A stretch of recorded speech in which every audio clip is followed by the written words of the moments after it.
Benda yang tadi dilempar kasar oleh Megan adalah sebuah amplop berwarna coklat. Marius menatap benda itu sejenak sebelum akhirnya dia meraih benda itu. Dia membuka satu persatu isi di dalam amplop.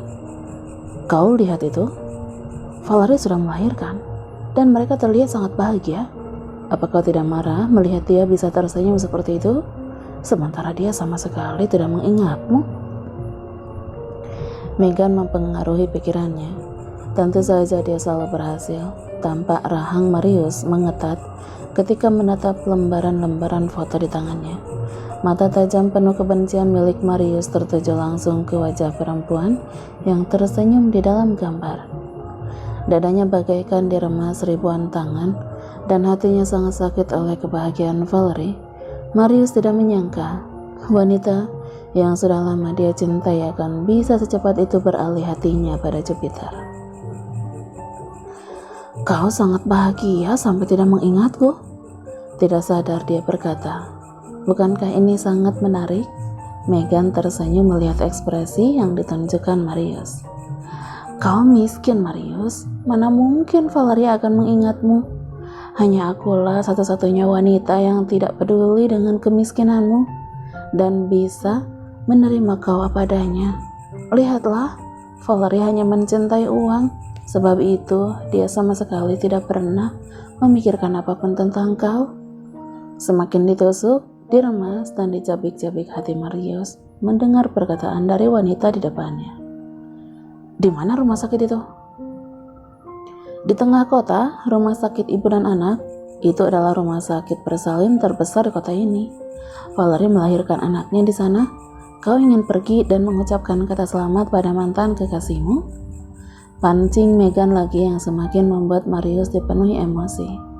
Aku akan membunuhnya di sana. Dengan mengatakannya, Marius bangkit dari atas sofa dan pergi meninggalkan Megan. Kedua tangan laki-laki itu saling mengepal di bawah sana, menunjukkan kalimat yang baru dia ucapkan bukanlah sebuah isapan jempol saja.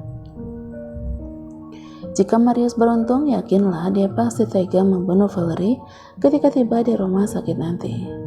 Bagus Marius, memang seperti itulah seharusnya. Bunuh perempuan itu, buka jalan untuk aku kembali ke dalam kehidupan Jupiter. Bisik Megan tersenyum jahat menatap Marius yang menghilang semakin jauh. Jupiter menekan pelipisnya, sedangkan sebelah tangan lainnya memegangi ponsel yang masih menempel di telinga. Matanya menatap lurus, sedangkan telinga fokus mendengarkan seseorang di dalam telepon. Kau tidak bisa mengurus hal sekecil itu? Apakah kau sangat tidak berguna? Tiba-tiba dia menyentak, marah pada lawan bicaranya. Hal itu tentunya membuat Valerie ikut tersentak. Gadis yang tengah menyusui putrinya segera mengalihkan mata untuk melihat suami yang tampaknya sedang marah. Matanya menatap Jupiter dengan ekspresi yang bertanya. Aku sedang di rumah sakit, bereskan segalanya, atau kau berhenti bekerja sekarang juga? Lagi Jupiter membentak seseorang di dalam telepon itu. Mendengarnya tentu saja Valerie tidak senang. Ini masih 2 hari setelah melahirkan bayi perempuan mereka. Hari bahagia yang seharusnya juga bisa membuat orang lain ikut bahagia. Apakah perlu Jupiter memberhentikan seseorang dari pekerjaannya? Menurut Valerie itu tidak benar. Ketika suaminya selesai berbicara di dalam telepon, Valerie lantas tersenyum padanya. Dia ingin menenangkan hati laki-laki itu terlebih dahulu sebelum mulai menyapa. Ada apa sayang? Kenapa kau marah-marah di dalam telepon? Valerie bertanya lembut. Peter mendesak kasar, mendudukkan lagi dirinya di atas kursi sebelah ranjang. Tampaknya masalah yang tengah dihadapi laki-laki itu bukanlah hal kecil, jadi Valerie harus menunggu dengan sabar sampai Jupiter sendiri yang mulai berbicara. Mereka tidak berguna, hanya 2 hari aku tidak berangkat ke kantor, dan mereka sudah membuat kesalahan, sangat memuakkan. Peter berkata kesal. Valerie masih tersenyum. Dia tatap wajah putrinya yang sudah tertidur di dalam dekapan, lalu menutup kancing baju yang sedikit terbuka. Kemudian Valerie berbicara pada putrinya, seakan bayi itu mendengar dan mengerti perkataannya. Raina, lihat ayah kalian. Ayah sudah lelah menjaga kita sejak kemarin. Tetapi pekerjaannya tidak bisa mengurus kantor. Segeralah besar dan bantu ayah di kantor ya. Jupiter yang tadinya sangat kesal menjadi luluh oleh ucapan sederhana itu. Dia tersenyum kecil, lalu mengusap kepala Valerie dengan sayang. Putri kita masih berusia 2 hari, dan kau sudah menyuruhnya berangkat ke kantor? Sayang, kau tidak boleh menjadi ibu yang kejam. Tidak, tentu saja aku tidak. Valerie menyahut cepat dan tertawa di akhir kalimatnya. Suamiku kelelahan di rumah sakit dan orang kantor sudah membuat masalah. Apakah salah jika aku ingin anak-anak kita membantumu nanti? Apalagi jika kau sudah tua. Aku tidak ingin suamiku kelelahan sampai tidak memiliki waktu denganku. Sebab itu, Raina dan Rainer harus ikut bekerja untuk bisa membantumu. Kau mendoakanku cepat tua? Valerie, kau jahat. Apakah kau mungkin berpikir ingin menjadi janda muda yang masih cantik? Itu tidak adil. Manjanya keluar, Jupiter seperti sudah lupa dengan kemarahannya tadi. Karena aku tidak mau menjanda, sebab itu aku tidak ingin suamiku kelelahan. Jadi aku tidak salah menyuruh Raina cepat besar. Tapi aku masih kuat sayang, kau tidak perlu memaksa bayi kita cepat besar. Benarkah? Kau yakin dirimu kuat? Aku justru curiga kau sudah menjadi lemah, Peter. Jika kau masih kuat, seharusnya kau tidak marah-marah di telepon. Kau bisa langsung ke kantor dan menyelesaikan semua masalah yang tidak bisa diurus para anak buahmu. Valerie berbicara seperti anak kecil yang sedang mempertanyakan kemampuan teman bermainnya. Sungguh menggemaskan. Entah kenapa setiap kali gadis itu berbicara, membuat Jupiter tidak bisa marah. Sebanyak apapun kesalahannya terhadap anak buah yang tadi menelpon, seakan menghilang begitu saja. Apalagi jika melihat Valerie mencepikan bibirnya, itu seperti magnet yang lantas menarik Jupiter untuk mendekat, lalu memberikan kecupan di bibir cantik istrinya. Raina akan terjepit, Peter. Tahan dirimu. Valerie mendorong dada suaminya lembut, sebelum ciuman ringan itu menjadi basah. Tapi ini sangat tanggung, sayang. Ayolah, berikan aku satu kali lagi. Jupiter bergerak memohon.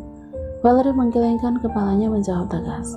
Tidak, karena kau tidak akan berhenti jika aku membiarkan itu lebih dari 1 menit. Kau akan kesakitan sendiri. Dia sangat tahu hasrat suaminya. Jupiter tidak akan bisa menahan diri untuk meminta lebih jika Valerie sampai meladeninya.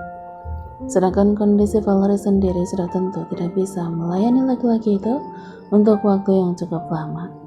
Valerie tidak ingin Jupiter menjadi tersiksa dengan sendirinya jika hasrat itu tidak segera disalurkan. Kau harus menunggu nifasku selesai, Peter. Jadi jangan macam-macam, tahan itu, dan lebih baik kau segera ke kantor sekarang. Tidak, jawab Peter cepat. Aku akan di sini menemani anak istriku. Biarkan mereka menyelesaikan sendiri masalah yang mereka perbuat.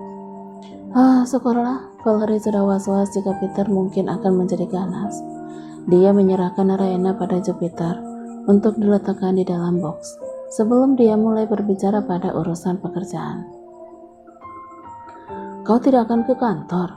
Tanya Valerie sembari mengusap lembut lengan suaminya. Tidak menjawab, Jupiter hanya menggeleng. Dia berkeras akan tetap di sana menjaga anak juga istrinya. Peter, semua orang tahu kita sedang berbahagia oleh kelahiran Raina. Mereka tentunya tidak ingin mengganggumu, tidak ingin membuat kesalahan yang akan membuat kau menjadi marah. Semua orang ingin mereka melakukan yang terbaik, sehingga kebahagiaan kita tidak terganggu. Dia mulai berbicara memberikan pengertian untuk suami yang sangat ia cintai. Tapi terkadang seseorang tidak bisa menghindari kesalahan itu, Peter. Sama seperti kita, yang terkadang sudah merasa benar, tapi siapa sangka ternyata ada kesalahan lain yang tidak kita sadari. Karena itu kau harus bisa memahami mereka. Apakah menurutmu aku sangat kejam, Valerie? Apakah selama ini kau pernah mendengar aku memperlakukan mereka tidak pantas?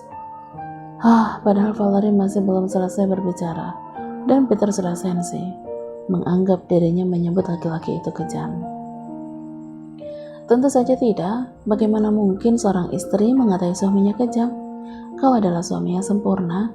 dan pemimpin yang sangat bijaksana. Sebab itu aku katakan, kau seharusnya menyelesaikan dulu urusan kantor sayang. Bujuk Valerie semakin bermanja di lengan Jupiter. Tapi aku ingin bersamamu. Aku tidak ingin jauh-jauh darimu. Jupiter bahkan menurunkan kepala hingga berada di atas pangkuan Valerie. Seakan rumah sakit itu adalah tempat untuk berromantis ria. Valerie sampai terkekeh melihat ulah suaminya. Aku juga, tapi aku tidak mau memiliki suami yang hanya ingin permesraan tetapi tidak rajin bekerja. Peter, bangun dan segera berangkat ke kantor. Urus masalah pekerjaanmu dulu. Setelahnya kau baru boleh bermanja pada istrimu. Astaga Valerie, kenapa kau menjadi kejam? Kau tidak membiarkan suamimu bermanja? Pekerjaan lebih penting daripada bermanja. Maka bangun dan segera ke kantor sayang. Valerie dan Jupiter masih terus saling berdebat dan diiringi gelak tawa dari keduanya. Peter berkeras tidak mau bekerja, sementara Valerie berkata dia tidak mau memiliki suami pemalas. Percakapan itu terdengar sampai keluar ruangan, membuat panas telinga seseorang yang tengah mendengarnya. Jadi benar, kau hanya memikirkan uang, Valerie? Sebab itu kau meninggalkanku, bahkan mengubah wajahmu menjadi orang lain. Kau adalah perempuan licik yang sudah tergila-gila akan harta, bahkan tidak sadar dari mana kau berasal. Tunggulah, aku akan membuat kau kehilangan semua harta dan juga uang yang kau puja, bahkan kehilangan nyawamu sendiri. Aku sudah muak melihat ketamakan di dalam dirimu.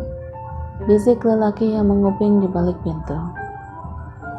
Giginya saling bertaut menimbulkan bunyi bergemelatu.